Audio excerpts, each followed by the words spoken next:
రాష్ట్రంలో రాజకీయాలు శరవేగంగా మారుతున్నాయి. ఇప్పటికే తెలుగుదేశం పార్టీ జనసేన పొత్తు మనందరికీ తెలిసిందే. అయితే బీజేపీ వీరితో కలుస్తుందా లేదా విడిగా ఉంటుందా, జగన్మోహన్ రెడ్డితో కలుస్తుందా అనేది ఇప్పటివరకు రాష్ట్ర ప్రజలకు ఉన్నటువంటి సందేహం. అయితే ఆ సందేహాలన్నింటినీ పటాపంచులు చేస్తూ బీజేపీ కూడా టీడీపీ జనసేనతో కలిసి వస్తున్నట్టుగా అయితే మనకు తెలుస్తుంది. దీనికి సంబంధించి కీలక స్థాయి చర్చలన్నీ కూడా నిన్న ఢిల్లీలో జరగడం జరిగింది. ఇప్పటికే ఢిల్లీలో టీడీపీ జాతీయ అధ్యక్షులు చంద్రబాబు గారితో పాటు జనసేన అధ్యక్షులు పవన్ కళ్యాణ్ కూడా నిన్న ఢిల్లీ వెళ్ళి వీరిరువురు రాత్రి 10:30 గంటల సమయంలో జేపీ నడ్డానే అలాగే అమిత్ షాని వీరిరువురిని కూడా కలిసి మాట్లాడటం జరిగింది. దాదాపు పొత్తు ఖరారైపోయింది. అంటే తెలుగుదేశం పార్టీ జనసేనతో బీజేపీ కలిసి రావడం అయితే ఖాయం. అయితే ఎన్ని సీట్లు కేటాయించాలి, వారికి ఏ ఏ స్థానాలు కేటాయించాలి, అసెంబ్లీ సీట్లు ఎన్ని, పార్లమెంటు సీట్లు ఎన్ని అనే దాని మీద మాత్రమే కొంత సందిగ్ధత అయితే ఉంది. మిగతా పొత్తు మాత్రం దాదాపుగా ఖరారైపోయింది. అయితే పొత్తు పెట్టుకోవడానికి కూడా ప్రధాన అంశం ఏంటంటే వచ్చే ఎన్నికల్లో ఖచ్చితంగా బీజేపీ గెలిచే అవకాశం ఉంది. ఒకవేళ టీడీపీ ఇక్కడ గెలిస్తే, పొత్తులో టీడీపీ జనసేన ప్రభుత్వం ఇక్కడ వస్తే ఖచ్చితంగా రాష్ట్రం అభివృద్ధి చెందాలంటే కేంద్ర సహకారం ఉండాలి. ముఖ్యంగా అమరావతి లాంటి అతిపెద్ద ప్రాజెక్టు పూర్తి చేయాలి అంటే దానికి కేంద్ర సహాయ సహకారాలు ఖచ్చితంగా ఉండి తీరాలి. రెండవది, ఇప్పుడు ఎన్నికల్లో కూడా ఎలక్షన్ కమిషన్ మొత్తం కూడా కేంద్రం చేతిలో ఉంటుంది. ఒకవేళ ఇప్పుడు కన్నా జగన్మోహన్ రెడ్డి ప్రధానంగా నమ్ముకున్నదే దొంగ ఓట్లు, ఫేక్ ఓట్లకు సంబంధించి జగన్మోహన్ రెడ్డి నమ్ముకుని ఎన్నికలకు వెళ్తున్నాడు. కాబట్టి ఇలాంటి సమయంలో ఎలక్షన్ కమిషన్ ఖచ్చితంగా నిక్కచ్చిగా పనిచేయాల్సిన అవసరం ఉంది. ఈ నేపథ్యంలో కూడా చంద్రబాబు గారు బీజేపీతో పొత్తుకైతే సుముఖంగా ఉన్నట్టు తెలిసింది. వాస్తవానికి గతంలో పొత్తు నుంచే బయటకు వచ్చారు. ఆ విషయం మన అందరికీ తెలిసిందే.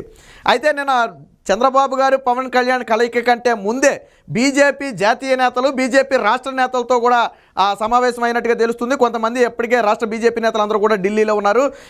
ఎన్ని సీట్లు పొత్తులో ఒకవేళ కుదిరితే ఎన్ని సీట్లు అడగాలి, మనకు ఎంతమంది అభ్యర్థులు ఉన్నారు, ఏ ఏ స్థానాలు అడగాలనే దాని మీద ఒక నివేదిక కావాలని అడిగిన నేపథ్యంలో రాష్ట్రంలోని బీజేపీ నేతలందరూ కూడా ఒక మీటింగ్ ఏర్పాటు చేసుకుని 10 ఎంపీ స్థానాలు, 20 ఎమ్మెల్యే స్థానాలు అడగాలి పొత్తులో అని చెప్పి కేంద్రానికి సూచించినట్టుగా తెలిసింది. బట్ అన్ని స్థానాలు సాధ్యపడవని చెప్పి కేంద్రానికి కూడా తెలుసు. ఎందుకంటే బీజేపీకి రాష్ట్రంలో ఉన్న బలం ఏంటనేది వాళ్ళకి తెలుసు.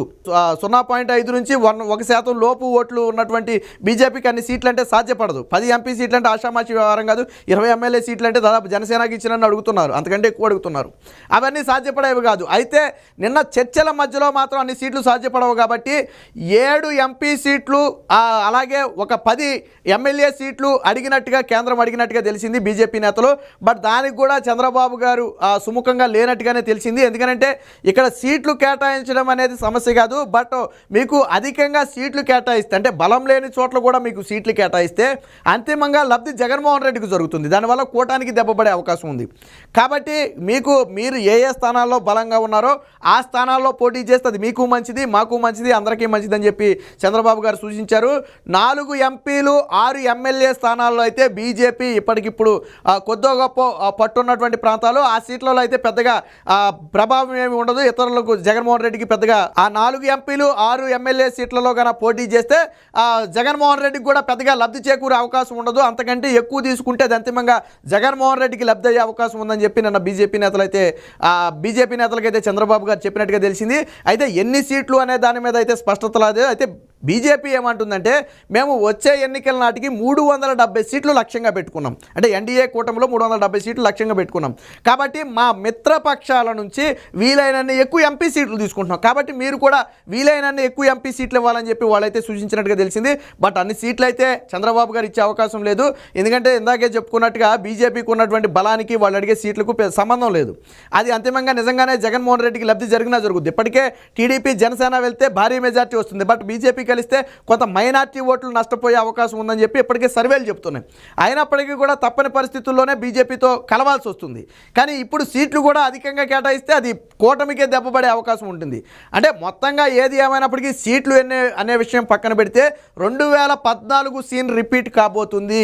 మళ్ళీ టీడీపీ జనసేన బీజేపీ కలిసి 2024లో ఎన్నికలకైతే వెళ్ళబోతున్నాయి. అయితే గతంలో పవన్ కళ్యాణ్ ప్రత్యక్షంగా పోటీ చేయలేదు. బట్ ఇప్పుడు పొత్తులో భాగంగా సీట్లు తీసుకుని పోటీకి దిగుతున్నారు. అంతే తేడా, మిగతాదంతా కూడా సేమ్ టు సేమ్. ఏది ఏమైనప్పటికీ ఇప్పుడు చంద్రబాబు గారు పవన్ కళ్యాణ్ కేంద్ర బీజేపీ నేతలను కలవటం అనేది వైసీపీ నేతలకు ఒక రకమైన టెన్షన్గా మారింది. దాదాపు ఏదైతే పొత్తు ఖరారు అని తెలిసిందో వాళ్ళు పూర్తి స్థాయిలో ఇప్పటివరకు బీజేపీ కలవకుండా ఉంటే మా ప్రయత్నం మేము చేయొచ్చు అని చెప్పి వాళ్ళు భావించారు. దొంగ ఓట్లు కానివ్వండి, లేదా ఇంకోటి కానివ్వండి.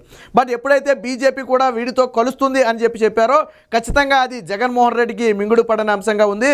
అయితే ఏది ఏమైనప్పటికీ వచ్చే ఎన్నికల్లో అసెంబ్లీలో అయితే తెలుగుదేశం పార్టీ జనసేన గెలవటం అయితే ఖాయం. ఆ విషయాన్ని బీజేపీ పెద్దలు కూడా ఒప్పుకున్నారు. కాకపోతే ఎంపీ సీట్ల విషయంలో మాకు వీలైనంత ఫేవర్ చేయాలని చెప్పి వాళ్ళు అడిగినట్టుగా తెలిసింది. మరి చంద్రబాబు గారు అయితే 4 ఎంపీలు 6 ఎమ్మెల్యే స్థానాలకి సుముఖత అయితే వ్యక్తం చేసినట్టుగా తెలిసింది. దీని మీద తుది చర్చలను రాష్ట్ర బీజేపీ నేతలతో చర్చించిన తర్వాత అయితే కేంద్రం ఒక ప్రకటన అయితే చేసే అవకాశం ఉంది. ఈరోజు అవసరమైతే రేపటి వరకు కూడా ఆ ఢిల్లీలోనే ఉండి ఈ మొత్తం వ్యవహారాన్ని చక్కబెట్టుకుని రావాలని చెప్పి ఆ పవన్ కళ్యాణ్ చంద్రబాబు గారు భావిస్తున్నట్టుగా తెలిసింది. ఎందుకంటే ఎన్నికలు దగ్గర పడుతున్న నేపథ్యంలో దీని మీద ఒక క్లారిటీ వచ్చేస్తే ఎవరి సీట్లు వాళ్ళకి పనిచేస్తే ఆ సమస్య లేకుండా ఉంటుంది. ఇప్పుడు బీజేపీకి ఎన్ని సీట్లు అనే దాని మీద ఒక క్లారిటీ వస్తే ఆ తెలుగుదేశం పార్టీ కూడా మిగిలిన సీట్లను అనౌన్స్ చేసుకోవడానికి, జనసేన మిగిలిన సీట్లు అనౌన్స్ చేసుకోవడానికి ఒక అవకాశం ఉంటుంది. ఈ నేపథ్యంలోనే చంద్రబాబు గారు ఈ విషయాన్ని తేల్చాలనే ఉద్దేశంతో ఢిల్లీలో ఉన్నట్టుగా తెలిసింది. ఏది ఏమైనప్పటికీ మొత్తానికి 2014 సీన్ అయితే రిపీట్ కాబోతుంది. ఖచ్చితంగా వచ్చే ఎన్నికల్లో టీడీపీ, జనసేన, బీజేపీ కూటమి విజయం సాధిస్తుంది అనడంలో ఎటువంటి సందేహం లేదు.